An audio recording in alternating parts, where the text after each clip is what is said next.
কি অবস্থা মনা?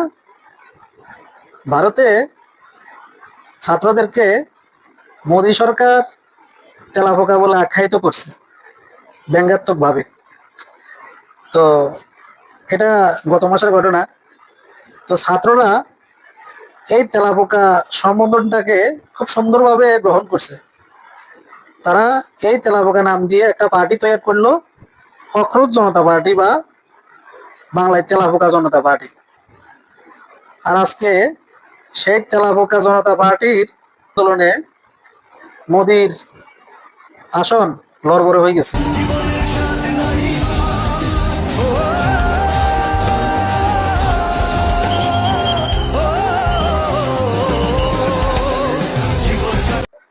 এই তেলাপোকা জনতা পার্টিতে ছাত্রদের সাথে যোগ দিচ্ছেন সুপারস্টার শাহরুখ খান, সালমান খান, থালাপতি বিজয়, প্রকাশ রাজ, সবাই আস্তে আস্তে আসতেছে।